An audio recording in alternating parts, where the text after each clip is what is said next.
கர்த்தருக்கு ஸ்தோத்திரம். ஹல்லேலூயா. ஸ்தோத்திரம் ஸ்தோத்திரம் ஸ்தோத்திரம் ஸ்தோத்திரம் ஸ்தோத்திரம்.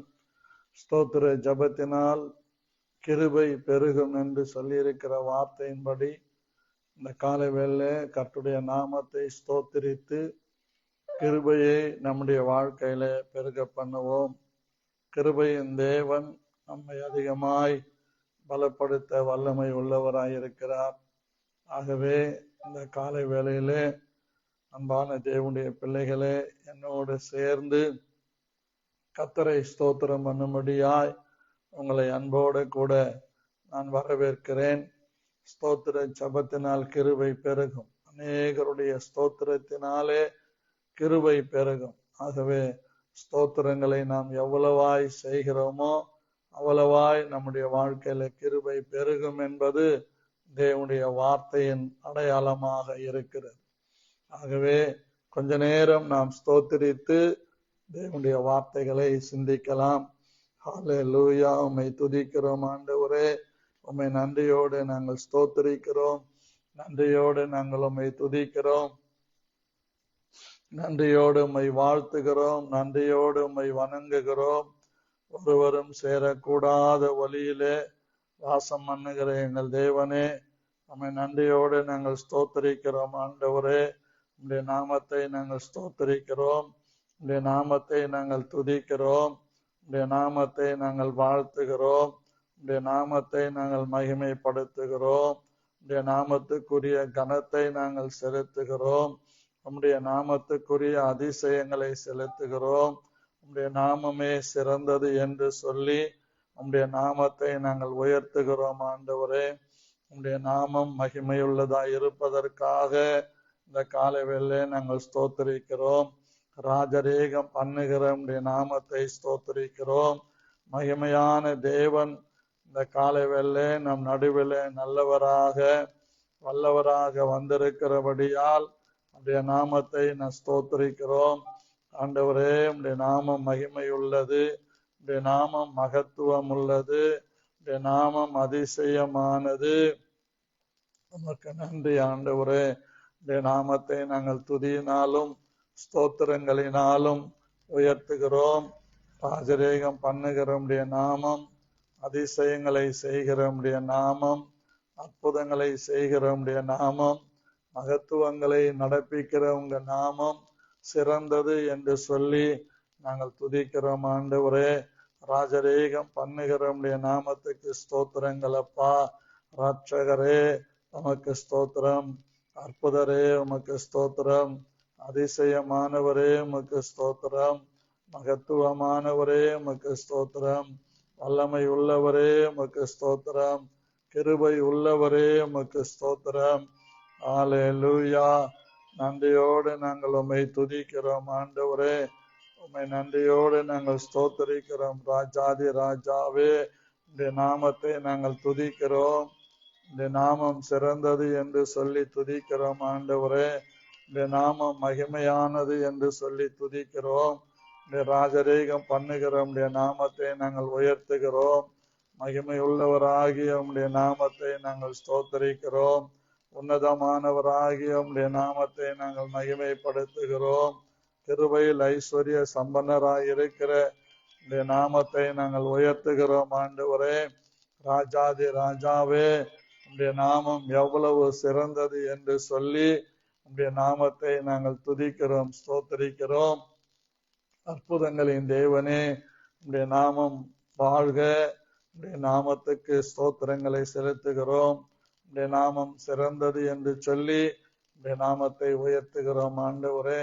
இந்த காலை வேளை பரலோகத்தின் தேவனானவர் எங்கள் நடுவிலே வல்லவராக போதுமானவராக வந்திருக்கிறபடியினால் உம்முடைய நாமத்தை நாங்கள் ஸ்தோத்திரிக்கிறோம் ஆண்டவரே. கர்த்தாவே உமக்கு நன்றி. ஒவ்வொரு நாளும் உம்முடைய நாமத்தின் மகிமைக்காக நாங்கள் வாழும்படிக்கு உம்முடைய கிருபையை கெஞ்சுகிறோம். உம்முடைய கிருபையை வேண்டுகிறோம். உம்முடைய கிருபையிலே நாங்கள் நடக்கும்படிக்கு, உம்முடைய கிருபை எங்களை தாங்கும்படிக்கு எங்களை தரை மட்டும் தாழ்த்துகிறோம் ஆண்டவரே. உம்முடைய கிருபையின் ஐஸ்வர்ய சம்பன்னர் நீர். ஆகவே தாழ்மை உள்ளவர்களுக்கு கிருபை அளிக்கிற கர்த்தர். ஆண்டவரே, பெருமை உள்ளவர்களை எதிர்த்து நிற்கிற கர்த்தர், இந்த காலை வேளையில உம்முடைய கிருபையை நாங்கள் கெஞ்சுகிறோம். உம்முடைய கிருபையை நாங்கள் ஆண்டவரே வேண்டுகிறோம். உம்முடைய கிருபை எங்கள் மீது தங்கியிருப்பதாக. உம்முடைய கிருபை எங்களை நடத்துவதாக. உம்முடைய கிருபை எங்களை எப்பொழுதும் ஆட்கொள்வதாக. நாங்கள் நிற்பதும் நிர்மூலமாகாதிருப்பதும் உம்முடைய கிருபையே. காலைதோறும் உடைய கிருபைகள் புதியவைகள் என்று சொல்லுகிறபடி இந்த காலவேளை உடைய கிருபைகளை ஸ்தோத்திரித்து நாங்கள் பெற்றுக்கொண்டவர்களாய் இயேசு கிறிஸ்துவின் நாமத்தில் இந்த நாளுக்குரிய தியானத்தையும் இந்த நாளுக்குரிய ஆசீர்வாதங்களையும் நாங்கள் பெற்றுக்கொள்ள உடைய கிருபையினாலே கெஞ்சுகிறோம். இயேசு கிறிஸ்துவின் நாமத்தில் நல்ல பிதாவே, ஆமேன். அன்பான கர்த்தருடைய பிள்ளைகளே, உங்கள் ஒவ்வொருவரையும் ஆண்டவராகிய இயேசு கிறிஸ்துவின் நாமத்தில் அன்போடு நான் வணங்கி வாழ்த்தி வரவேற்கிறேன். கர்த்தராகிய தேவன் நம் மீது வைத்திருக்கிற அநாதி நோக்கம், அநாதி திட்டம் சில நேரங்களில் நமக்கு இப்பொழுது விளங்காது. ஆனால் வரும் காலங்களில் அது விளங்கும். அது விளங்கும் போது எல்லாருக்கும் மகிமையானதாக இருக்கும் என்பதிலே சந்தேகமே இல்லை. ஆகவே நாம் போன வருடத்திலிருந்து எஸ்ராவின் புஸ்தகத்தை நாம் 40 நாள் உபவாச ஜபத்திலே சிந்தித்தோம். 9ஆம் அதிகாரம் 8ஆம் வசனத்திலே கடைசி வரி சொல்லியிருக்கிறது, அவராலே கொஞ்ச நேரமாவது கிருபை கிடைத்தது என்று. அந்த கொஞ்ச நேரம் கிருபை நமக்கு கிடைக்கத்தக்கதாக இந்த காலை வேளை அந்த கிருபையை நாம் வேண்டிக் கொள்ளுவோம். அந்த கிருபை நமக்கு எப்பொழுதும் போதுமானதாக இருந்து வல்லமை உள்ளதாக இருந்து நன்மைகளை தரக்கூடியதாக இருக்கிறது. ஆகவே என்னை கேட்டுக்கொண்டிருக்கிற என் அன்பு தேவனுடைய பிள்ளைகளே, இந்த கொஞ்ச நேரம் கிருபையை குறித்து இந்த நாளிலும் நாம் சிந்திக்க இருக்கிறோம். உங்கள் வேத பகுதியை திருப்பிக் கொள்ளுங்கள். யோவான் எழுதின சுவிசேஷம் 6ஆம் அதிகாரம் 7வது வசனத்தை நான் உங்களுக்காய் வாசிக்கிறேன். பிலிப்பு அவருக்கு பிரதியுத்தரமாக, இவர்களில் ஒவ்வொருவனும் கொஞ்சம் கொஞ்சம் எடுத்து கொண்டாலும் 200 பணத்துக்கு அப்பங்களும் இவர்களுக்கு போதாதே என்றான். அன்பானவர்களே, இயேசு கிறிஸ்து மலை பிரசங்கத்திலே 3 நாட்கள் மலையிலே பிரசங்கித்து கொண்டிருந்த ஒரு சம்பவம். 3வது வசனம் சொல்லுகிறது, இயேசு மலையின் மேல் ஏறி அங்கே தம்முடைய சீஷருடனே கூட உட்கார்ந்தார். அப்பொழுது யூதருடைய பண்டிகையாகிய பஸ்கா சமீபமாயிருந்தது. இயேசு தம்முடைய கண்களை ஏறெடுத்து திரளான ஜனங்கள் தம்மிடத்தில் வருகிறதை கண்டு பிலிப்புவை நோக்கி, இவர்கள் சாப்பிடத்தக்கதாக அப்பங்களை எங்கே கொள்ளலாம் என்று கேட்டார். தாம் செய்ய போகிறதை அறிந்திருந்தும் அவனை சோதிக்கும்படி இப்படி கேட்டார். பிலிப்பு அவருக்கு பிரதியுத்தரமாக, இவர்களில் ஒவ்வொருவனும் கொஞ்சம் கொஞ்சம் எடுத்து கொண்டாலும் 200 பணத்துக்கு அப்பங்களும் இவர்களுக்கு போதாதே என்றான். அப்பொழுது அவருடைய சீஷரில் ஒருவன், சீமோன் பேதுருவின் சகோதரனுமாகிய அந்திரேயா அவரை நோக்கி, இங்கே ஒரு சிறு பையன் இருக்கிறான். அவன் கையில் 5 வார்கோதுமை அப்பங்களும் 2 மீன்களும் உண்டு. ஆனாலும் அவைகள் இத்தனை ஜனங்களுக்கு எம்மாத்திரம் என்றான். அன்பான கர்த்தருடைய பிள்ளைகளே, ஒவ்வொரு சம்பவங்களை நாம் பார்க்கிறது போது தேவன் செய்கின்ற ஒவ்வொரு காரியங்களும் அது அதிசயமானதாக இருக்கும். ஆராய்ந்து முடியாத பெரிய காரியங்களையும் எண்ணி முடியாத அதிசயங்களையும் செய்கிற தேவன் நம்மோடே இருக்கிறார். எண்ணி முடியாத அதிசயங்களை செய்கிறார். ஆராய்ந்து முடியாத பெரிய காரியங்களை செய்கிறார். நம்முடைய கொஞ்சோண்டு மூளைக்கு அவர் செய்கிற காரியங்கள் விளங்காது, புரியாது. அதை அறிந்து கொள்வது கொஞ்சம் கடினமான காரியம். ஆனால் ஏதோ தேவனுடைய கிருபை, கொஞ்ச நேரம் கிருபை நம் மீது அனுகூலமாக வைக்கப்பட்டிருக்கிறது என்பதை நான் ஒவ்வொரு நொடியும், ஒவ்வொரு வினாடியும், ஒவ்வொரு நிமிடமும், ஒவ்வொரு மணித்துளிகளும், ஒவ்வொரு நாளும், ஒவ்வொரு வாரமும், ஒவ்வொரு மாதமும், ஒவ்வொரு வருஷமும் நினைப்பதும். ஏனென்றால் என்னை டாக்டர்கள் 82வது வருஷம் செக்கப் போனப்போ எங்க அப்பாவை கூப்பிட்டு சொல்லிட்டாரு, குப்புசாமி நாயுடு, அவன் பையன் ரொம்ப நாளைக்கு இருக்க மாட்டான், அவன் என்னென்ன கேட்கிறானோ அத்தனையும் அவனுக்கு கொடுங்க, சாகும்போது நிம்மதியா சாகட்டும்னு சொல்லிட்டான். என்ன பயங்கரமான காரியம் பாருங்க. ஆனால் சாவு எனக்கு வருவதற்கு முன்பாகவே நான் சாவை தேடி போனேன். அந்த கொஞ்ச நேரம் கிருபையை என் மீது வைத்திருந்த கர்த்தர் அந்த சாவை என்னை விட்டு நீக்கி,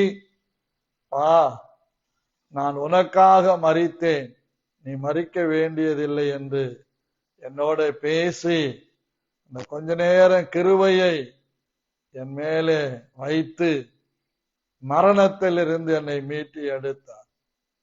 கிட்டத்தட்ட 43 ஆண்டுகளுக்கு மேலாக நான் ஜீவனோடு இருப்பது கர்த்தருடைய சுத்த கிருபை, அவருடைய இரக்கம்.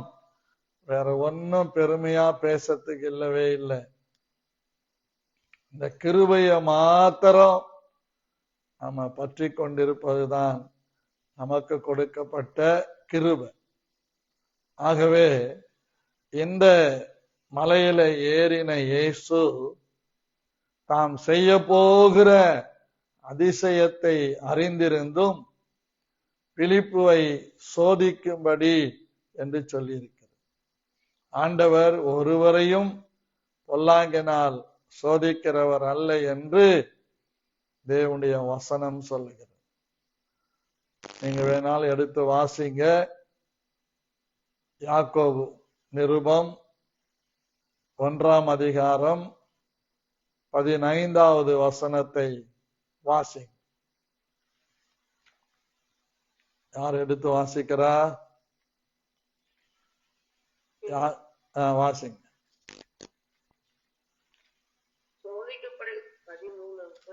வாசிமா 13 தான் வாசி. சோதிக்கப்படுகிற எவனும் நான் தேவனால் சோதிக்கப்படுகிறேன் என்று சொல்லாதிருப்பானாக. தேவன் பொல்லாங்கினால் சோதிக்கப்படுகிறவர் அல்ல. தேவன் பொல்லாங்கினால் சோதிக்கப்படுகிறவர் அல்ல.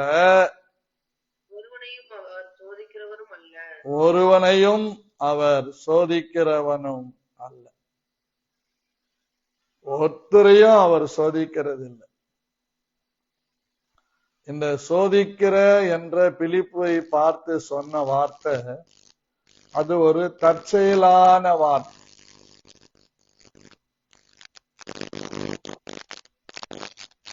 அது ஒரு தற்செயலாக சொல்லப்பட்ட வார்த்தை.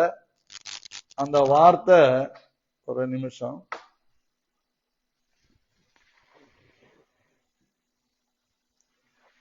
சாரி மன்னிக்கவும், இந்த லைட் கொஞ்சம் தொல்லை பண்ணது.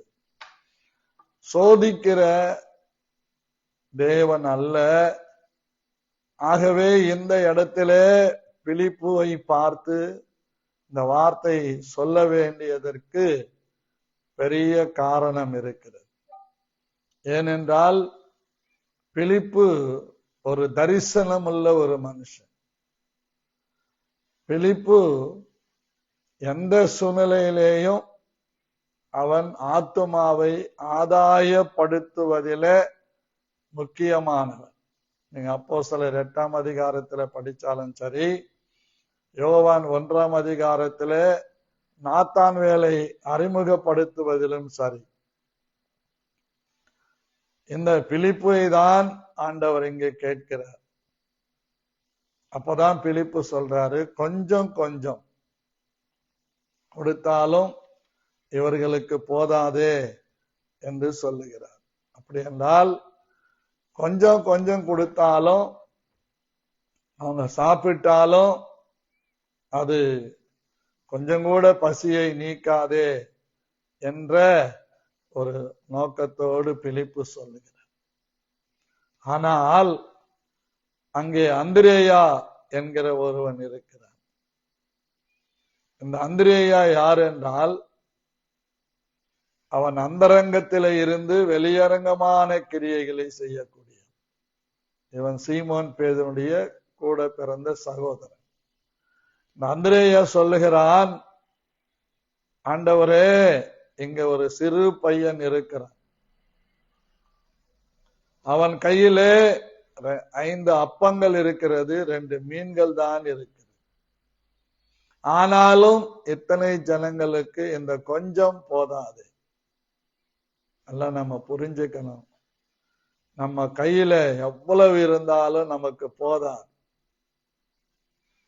ஆனால் பிலிப்பியருக்கு பவுல் சொல்லும் போது சொல்லுகிறார், தேவனுடைய வார்த்தை சொல்லுகிறது, போதும் என்ற மனதுடன் கூடிய தேவ பக்தியே மிகுந்த ஆதாயம் என்று சொல்லுகிறது.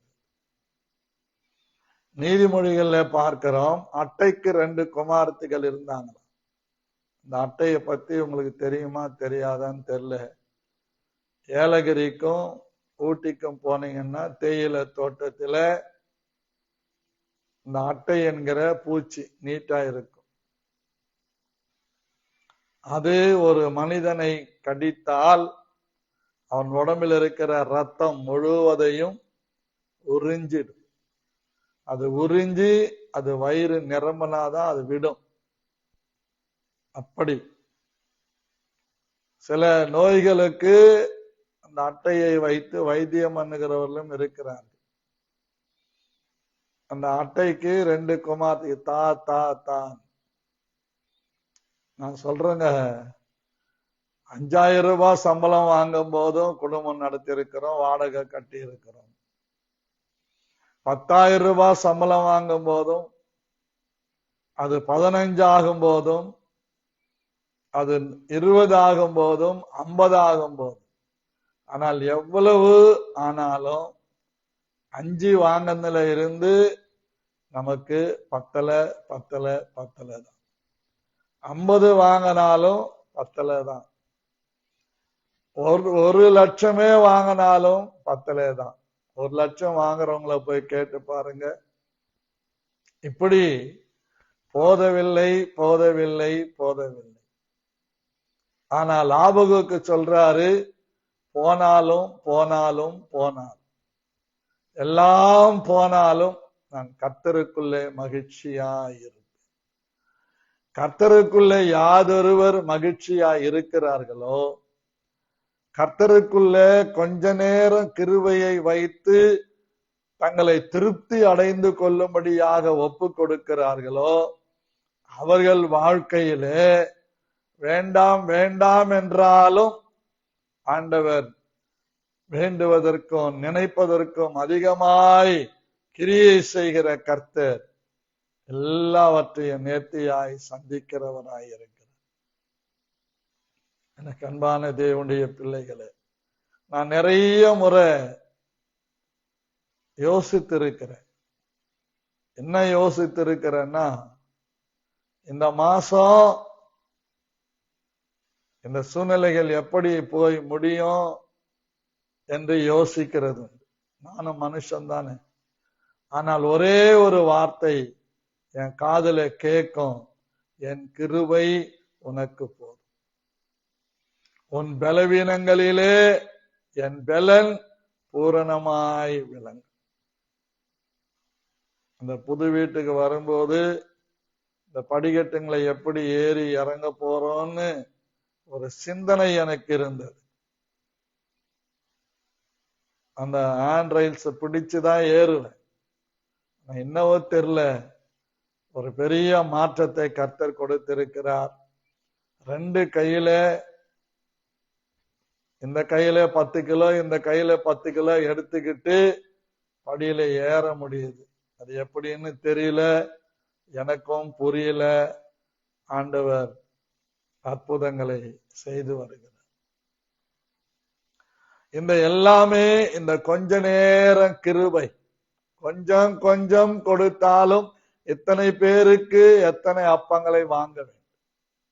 நான் சொல்றேன், இந்த கொஞ்ச நேரம் கிருபை நம்ம மேல இருந்தா, இந்த கொஞ்சம் சாப்பாடு, இந்த கொஞ்சம் பதார்த்தம் மல்டிபிளேஷன் பண்ண, பெருக பண்ண, வளர்ச்சி அடைய பண்ண நம்முடைய தேவனாகிய கர்த்தருக்கு வல்லமை உண்டு என்று நான் விசுவாசிக்கிறேன். விசுவாசிக்கிறவங்க ஆமேன் சொல்லுங்க. ஏன்னா எப்பவும் நமக்கு எவ்வளவு இருந்தாலும் போதாது போதாது போதாது. ஆனா இன்றைக்கு நமக்கு ஒரு டெடிகேஷன் தேவை. டெடிகேஷன் மீன்ஸ் அர்ப்பணிப்பு, ஒப்பு கொடுத்தல். இது ரெண்டும் நமக்குள்ள அர்ப்பணிப்பும் ஒப்பு கொடுத்தலும் இருந்தால் நிச்சயமாக நம்முடைய நம்பிக்கை நம்மை வெட்கப்படுத்தாது. எத்தனை பேர் ஆமேன் சொல்ல போறீங்க? ஆமேன். இந்த நம்பிக்கை ஒருவரையும் வெட்கப்படுத்தாது. 84வது வருடம் ஜூன் மாதம் 1ஆம் தேதி ஆரியில இருந்த வேலையை விட்டு ஊழியத்திற்கு வந்தேன். எனக்கு தெரிஞ்ச அத்தனை பேரும் சொன்னாங்க, வாங்குற இந்த 10,000 ரூபாய் சம்பளத்தை ஒழுங்கா வச்சு குடும்பம் வாழ்க்கையை நடத்தடான்னா, அப்ப குடும்பம் இல்லை.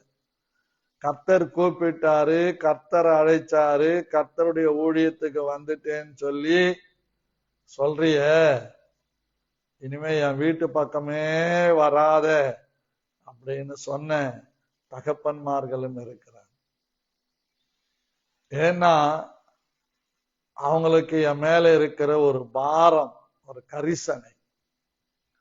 ஆனா என்னை உருவாக்கின தேவனுடைய மனுஷன் இந்த சூழ்நிலையில வந்து அவர் 3 நாள் ஜெபித்து விட்டு வந்து என்னோட கூட எல்லாரும் உட்கார்ந்து இருக்கும் போது வந்து ஒரு வார்த்தையை சொன்னார். எப்பிராயிமை குறித்து அவன் எனக்கு அருமையான பிள்ளை அல்லவோ, அவனை நினைத்தது முதல் என் உள்ளம் கொதிக்கிறது என்று அவர் சொன்னார். இது ஆண்டவர் சொன்னார் தம்பின்னு. அதே மாதிரிதான் ஆண்டவர் என்னை குறித்து ஒரு நோக்கமுடையவராய் யாருக்கும் புரியாத ஒன்றை என்னை உருவாக்கின தேவனுடைய தாசனுக்கு வெளிப்படுத்தி இருந்தார். ஆகவே இந்த வார்த்தைக்கு நான் அடிபணிந்து அர்ப்பணித்தேன், ஒப்பு கொடுத்தேன். எப்பிராயிம் எனக்கு அருமையான குமாரன் அல்லவோ, எனக்கு அருமையான பிள்ளை அல்லவோ, அவனை நினைத்தது முதல் என் உள்ளம் கொதிக்கிறது என்ற அந்த வார்த்தை அவர் சொன்னவுடனே எனக்குள்ளே ஒரு பிளாஷ் லைட் போல தேவனுடைய பிரசன்னம் என் இருதயத்தில் அடித்தது. அந்த நாளை நான் நினைப்பது உண்டு. பிறகு சில காலங்கள் ஆன பிறகு, என் வீட்டுக்கே வராத, நீ ஊழியத்துக்கு வந்துட்டியன்னா அப்படின்னு சொன்ன அந்த தகப்பன் வழியிலே பார்த்து, ஏண்டா நான் தான் ஏதோ கோபத்துல சொல்லிட்டேன், வீட்டு பக்கமே வரமாட்டேங்கிற அப்படின்னு. நான் ரொம்ப ரோசக்காரன். அண்ணா ஒண்ணு சொல்லிட்டாங்கன்னா அவங்க பக்கம் எட்டி கூட பார்க்க மாட்டேன். அவ்வளவு ரோசக்காரன் பாருங்க. அப்போ அவர் வீட்டுக்கு போனப்போ அவன் வீட்டுல எல்லா உறவுகளும் வந்திருக்கிறான். கூப்பிட்டாருன்னு போனேன். அந்த உறவுக்காரங்க முன்னால எல்லாம் சொல்றாங்க. அவர் சொன்ன வார்த்தை, இவனை ஊழியத்துக்கு போறத பத்தி திட்டினம்பா, எத்தனையோ வருஷம் ஆயிடுச்சு பயம் வீட்டுக்கு வந்து இவன் இன்னைக்கு வந்திருக்கிறான், ரொம்ப ஆச்சரியமா இருக்குது. இவனை குறித்து நான் கேள்விப்படுகிற சாட்சிகள் எல்லாம் நம்ப முடியாத சாட்சிகளா இருக்கிறது. அவ்வளவு ஊழியத்தை கிராமமா போய் செய்யறான். எப்படிப்பட்ட பிசாசு பிடிச்சவங்க வந்தாலும், செய்வினில பாதிக்கப்பட்டு வந்தாலும், எப்படியோ அவங்கள போராடி ஜெபிச்சு ஜெபிச்சு ஜெபிச்சு அவங்களுக்கு விடுதலைய வாங்கி தர்ற வரைக்கும் அவன் ஓய மாட்டான் அப்படின்னு அவரு சொன்னத என்னால நம்ப ஆச்சரியமா இருந்தது. ஏனென்றால் அநேக நேரங்கள்ல இந்த இக்கட்டான சூழ்நிலைகள் வரும். ஆனால் அவருடைய மரணத்துக்கு போயிருந்தேன், தேம்பி தேம்பி அழுதேன். பாருங்க, ஒரு தேவனுடைய பிள்ளைகள் ஒரு அர்ப்பணிப்பு, ஒரு தரிசனம் உள்ளவர்களாக வாழ, அர்ப்பணிக்கிற ஒரு அனுபவம் எந்த தேவனுடைய பிள்ளைகளுக்கு இருக்கிறதோ அவர்கள் முழுவதுமாக தன்னை ஒப்பு கொடுக்க வேண்டும். எனக்கு அன்பான கர்த்தருடைய பிள்ளைகளே, அந்த அர்ப்பணிக்கிற இருதயம் இன்னைக்கு நிறைய பேருக்கு இல்லை. ஒப்பு கொடுக்கிற இருதயம் நிறைய பேருக்கு இல்லை. ஆனா ஒண்ணு நான் தைரியமா சொல்லுவேன்,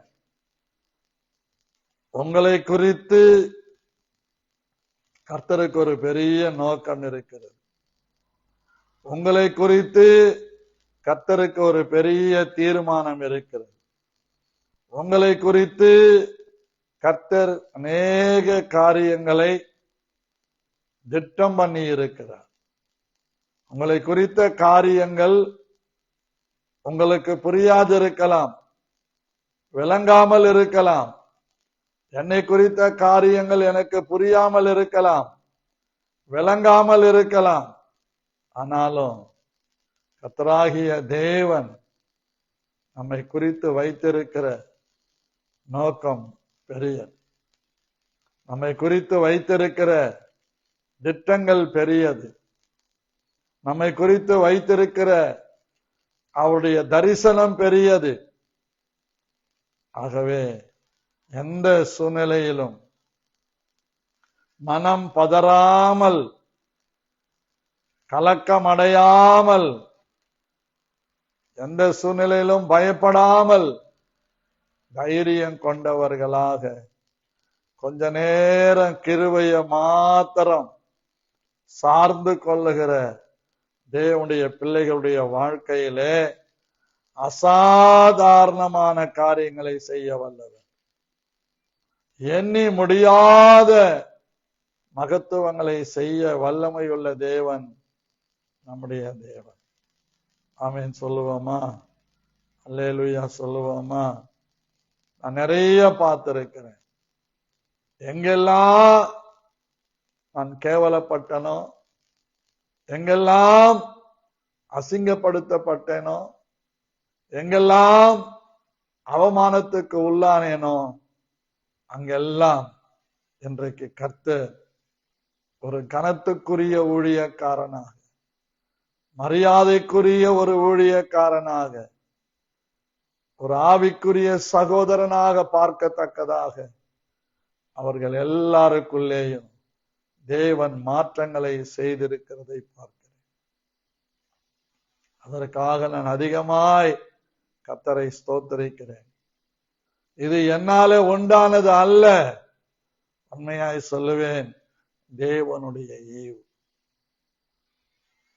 நிச்சயமாகவே உனக்கு முடிவு உண்டு. உன் நம்பிக்கை வீண் போக. ஒருவேளை சில போராட்டங்களின் நிமித்தமாக, உபதிரவங்கள் நிமித்தமாக, நெருக்கங்கள் நிமித்தமாக, சரீரத்தில் வருகிற வியாதிகள் நிமித்தமாக சோர்ந்து போக வாய்ப்பு இருக்கிறது. ஆனாலும் சோர்ந்து போக கூடாது. ஏன்னா என் வாழ்க்கையில 2 முறை, ஒரு முறை மரணத்துக்காக நானே போனேன், ஒரு முறை 2020 கொரோனா என்னை மரணிக்கும்படியாக வந்தது. குமரன் ஹாஸ்பிட்டல்ல குமரன் என்கிற அந்த டாக்டர் சொன்னாரு, நாளைக்கு உங்களை வென்டிலேட்டர்ல கொண்டு போக போறோம்.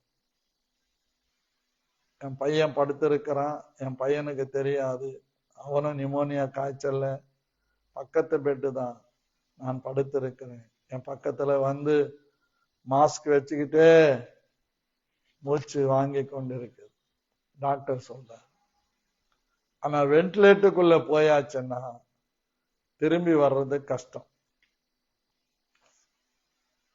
அவர் போயிட்ட பிறகு காலையில 10 மணிக்கு சொல்றார், போயிட்ட பிறகு சாயங்காலம் நர்ஸ பார்த்து சொன்னேன், கொஞ்சம் இந்த சுத்திலும் இருக்கிற இந்த கேபிள்லாம் எடுங்க,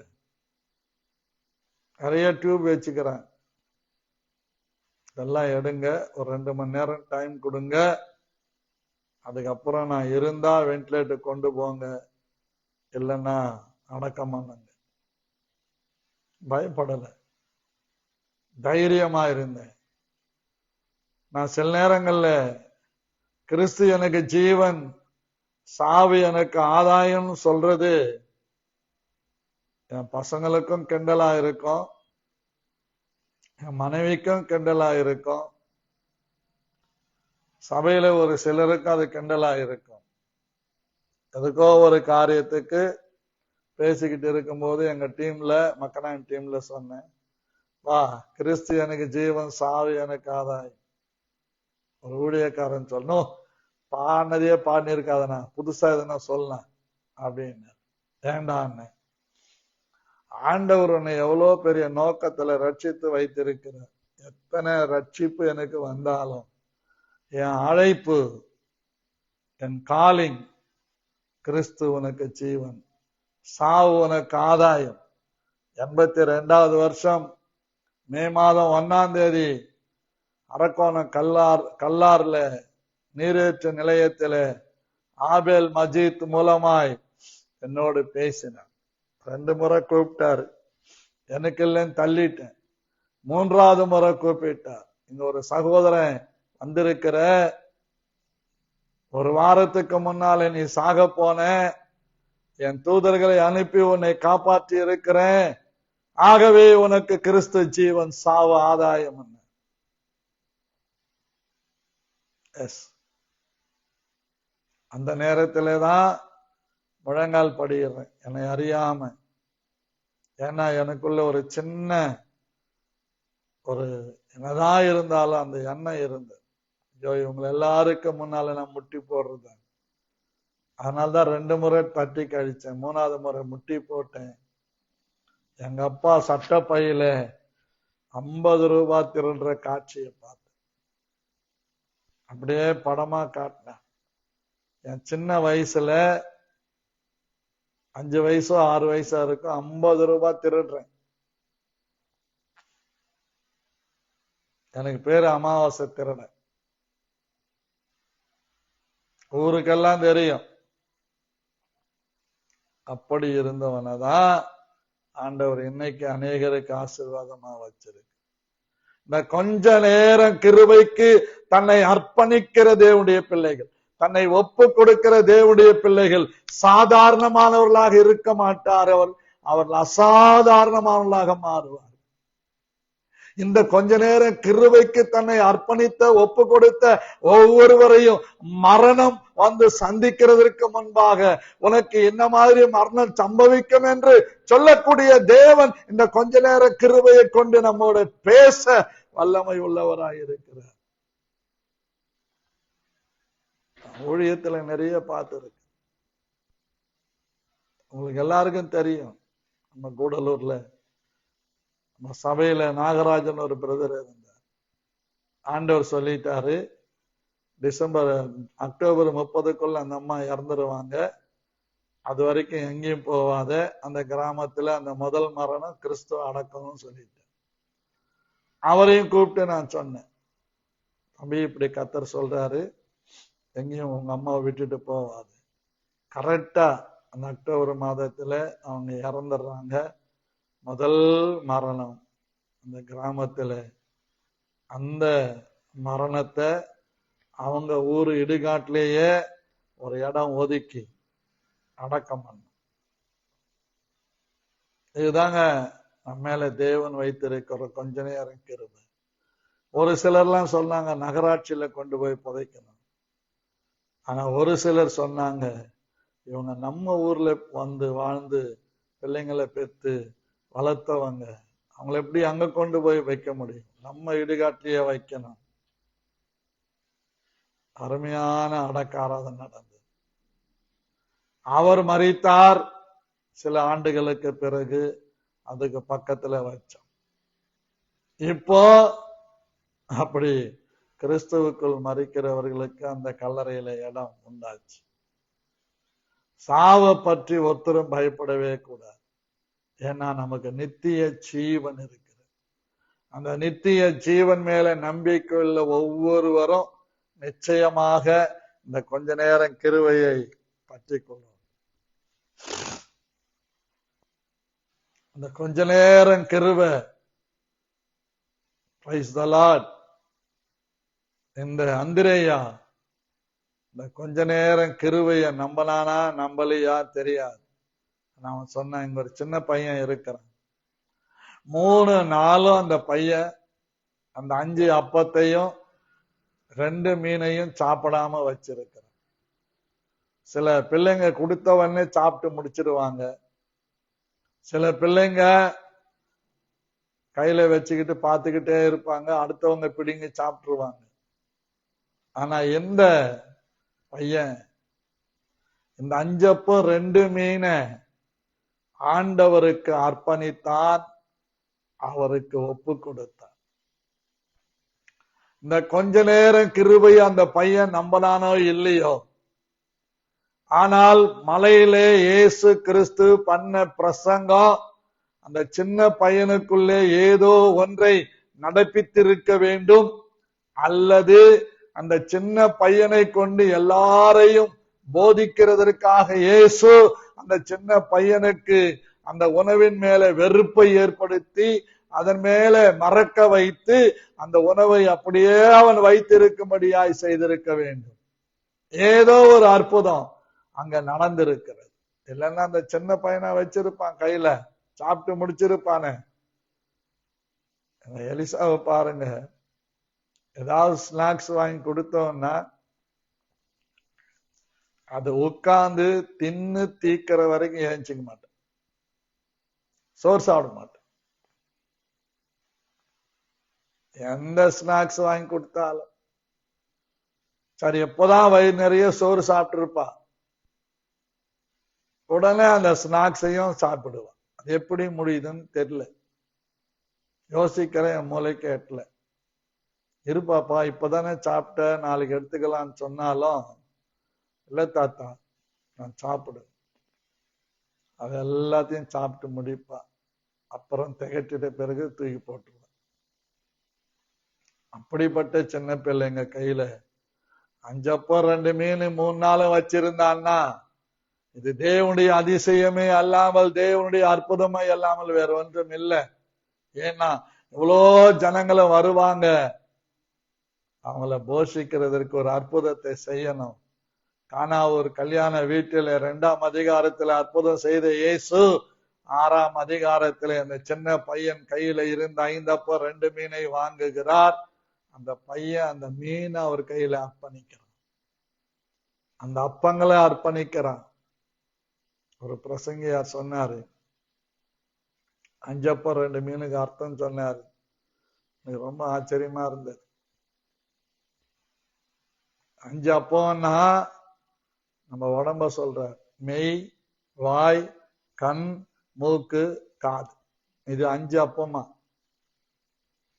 அப்போ மீன் எதுங்க அப்படின்னு கேட்டா ஆத்துமா, ஆவி, மீனா. எனக்கு ரொம்ப சிரிப்பு வந்துச்சு. எப்படியெல்லாம் வசனத்தை அவங்க சாதகமா மாத்திக்கிறாங்க. 5 அப்பம்னா 5 அப்பம் தான், 2 மீன் 2 மீன் தான். இதுக்கு ஒரு ஆவிக்குரிய அர்த்தம் கொடுத்துக்கிட்டு, ஒரு டெப்டிஷன் கொடுத்துக்கிட்டு. ஏன்னா தேவன் அதை வாங்கினார் என்று வேதம் சொல்லுகிறது. பாருங்க, இயேசு ஜனங்களை உட்கார வையுங்கள் என்றார். அந்த இடம் மிகுந்த புல்லுள்ளதாயிருந்தது. பந்தி இருந்த புருஷர்கள் ஏறக்குறைய 5000 பேராயிருந்தார்கள். நம்ம ஊர்ல எல்லாம் ஒருவனுக்கு ஒருத்தி. அந்த காலத்துல இஸ்ரவேல் ஜனங்கள்லாம் நம்ம படிச்சுக்கிட்டு வர்றோம் பைபிள்ல. ஒருவனுக்கு ஒருத்தின்னு எடுத்துக்கிட்டாலும் புருஷர்கள் மாத்திரம் 5000 பேரா இருந்தாங்கன்னா டபுள் மடங்கு பெண்கள் இருந்திருப்பாங்க, பிள்ளைகள் வந்திருப்பாங்க. அத்தனை பேரும் சாப்பிட்டு மீதம் துணிக்கைகளை பாருங்க. இயேசு அந்த அப்பங்களை எடுத்து ஸ்தோத்திரம் பண்ணி, இந்த ஸ்தோத்திரம் தாங்க ரொம்ப முக்கியம். ஸ்தோத்திர ஜபத்தினாலே கிருபை பெறுது. அநேகருடைய ஸ்தோத்திரத்தினாலே கிருபை பெறுது. என்ன வேதம் அப்படிதான் சொல்லுது. எபிரேயருக்கு எழுதின நிருபம் 13ஆம் அதிகாரம் நினைக்கிறேன், எடுத்தீங்கன்னா வாசிங்க. எபிரேயருக்கு எழுதின நிருபம் 13ஆம் அதிகாரம்.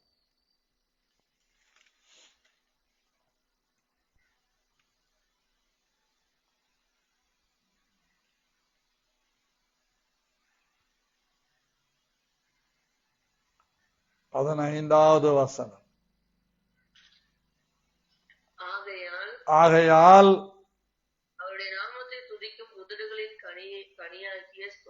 அவருடைய நாமத்தை துதிக்கும் உதடுகளின் கனியாகிய ஸ்தோத்திர பலியை அவர் மூலமாய் எப்பொழுதும் தேவனுக்கு செலுத்த கடவுள். கர்த்தருக்கு ஸ்தோத்திரம். ஸ்தோத்திரம் பண்ணிக்கிட்டே இருக்க. எனக்கு பிடிச்ச ஒரு அனுபவம் என்ன தெரியுங்களா? யாருகிட்ட பேசிக்கிட்டு இருந்தாலும் எனக்குள்ள டங்ஸ் பேசிக்கிட்டே இருப்பேன். யாரு வீட்டுக்கு வர்றாங்கன்னாலும் உடையக்காரங்க அது முதல்ல அது பீறிட்டு வெளியே வந்துடுது. ஷிமா கரபா கத்தூரி பினா கமரா கஷு அப்படி சொல்லிட்டு தான் பிரைஸ் தி லார்ட் வாங்கன்னு சொல்றேன். பலமுறை நான் பார்த்திருக்கிறேன். ரொம்ப வேண்டப்பட்டவங்க வந்துட்டாங்கன்னா முதல்ல அந்நிய பாஷை தான் வெளியே வரும். அதுக்கப்புறம் தான் பிரைஸ் தி லார்ட் தோத்திரம்னு வரும். ஆகவே நமக்கு தூதர்கள் பாஷையும் கொடுத்திருக்கிறார். அந்நிய பாஷையில பேசுகிறவன் தேவனோடு ரகசியங்களை பேசுகிறான். அந்நிய பாஷையில பேசுகிறவன் பக்தி விருத்தி உண்டாக பேசுகிறான். நீ பேசணும். பவுல் சொல்றார், நான் பேசிக்கிட்டே இருப்பேன் மணிக்கணக்கில்.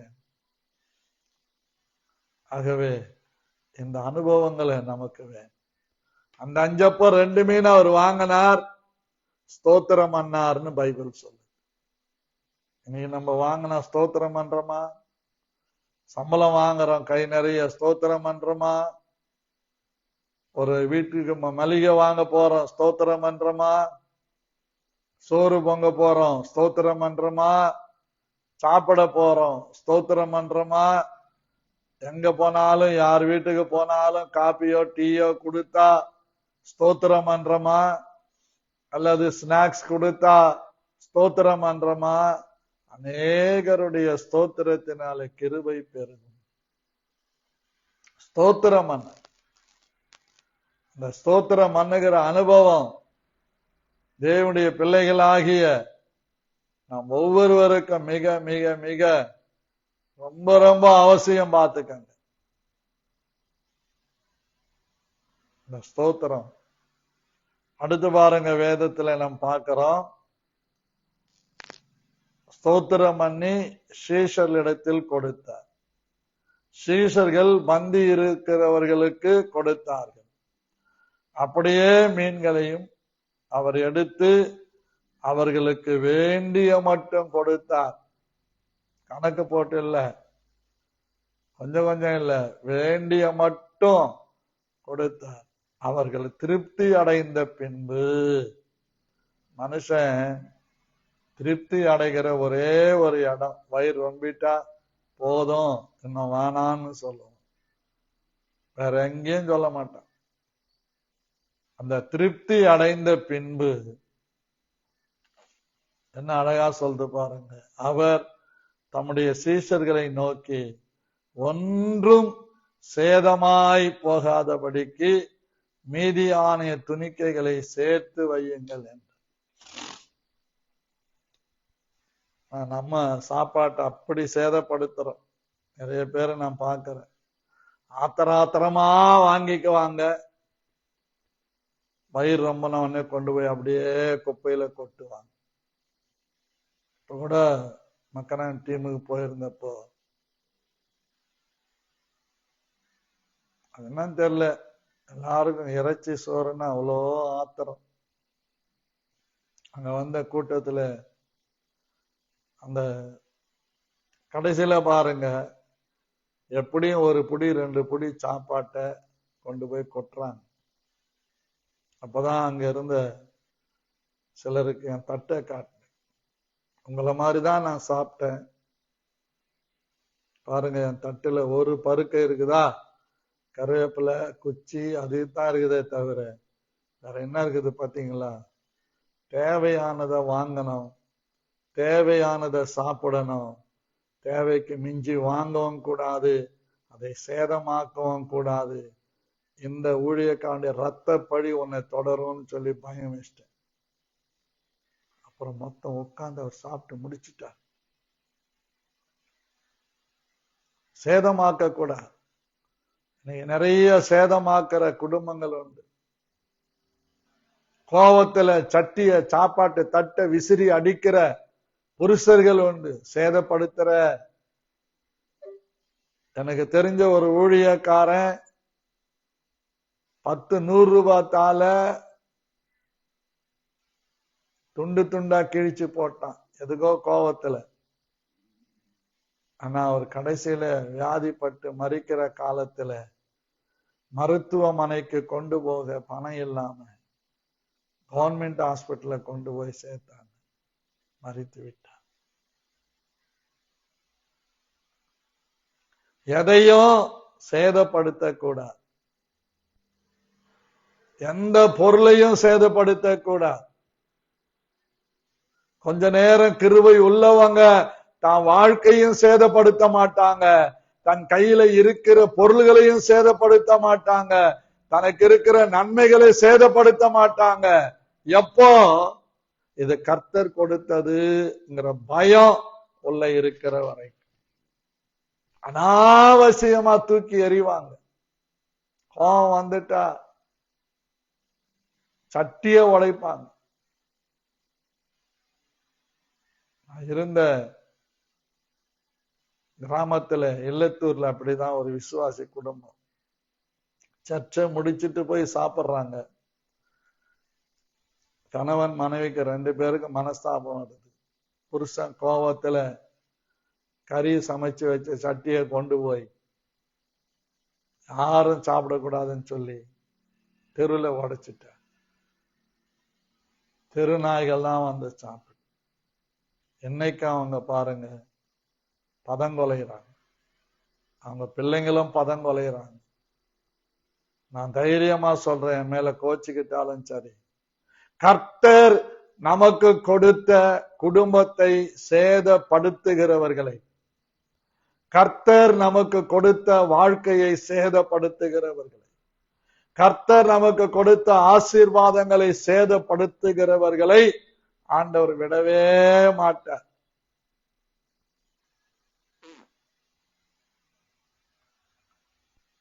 சமீபத்தில் என்னை பார்த்து அவர் கேட்டார், இந்த கிராமத்துல விசுவாசி, ஏன்னா எங்களுக்கு மாத்திரம் இப்படி நடக்குது? சட்டிய உடைச்சிய ஞாபகம் இருக்குதான்? ஆமா, அதுக்காக போய் உட்கார்ந்து அழு, குடும்பத்துல மாற்றங்கள் வரும். அழுதாரா இல்லையா தெரியாது, அதுக்கப்புறம் நான் பார்க்கல. கொஞ்ச நேரம் கிருபை நம்ம மேல இருக்குது.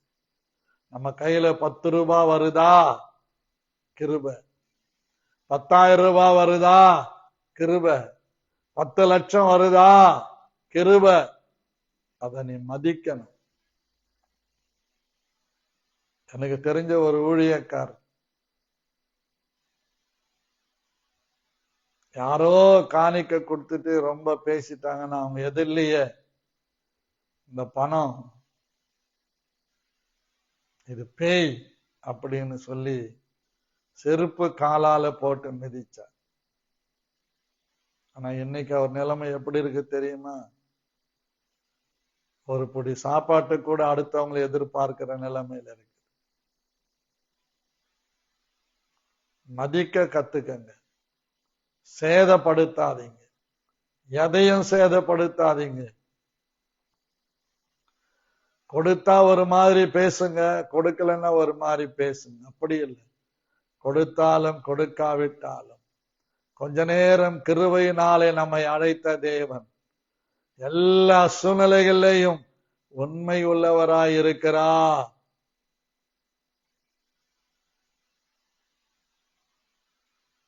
எனக்கு தெரிஞ்ச ஒரு ஊழியக்கார், நிறைய அவங்களோட தான் பழகுவேன்.